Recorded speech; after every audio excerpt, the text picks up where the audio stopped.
அடுத்தது குடமிளகா,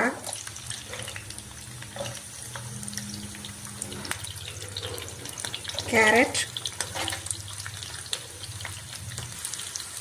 beans, cauliflower, butter beans, உருளைக்கிழங்கு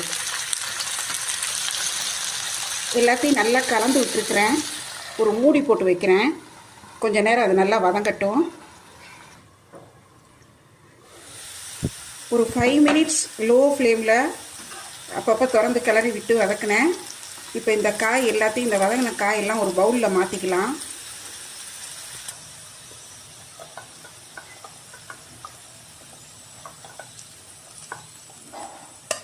நம்ம சேனல் பார்த்துட்ருக்குறவங்க எங்கள் யோகாமணி சேனலுக்கு சப்ஸ்கிரைப் பண்ணிக்கோங்க.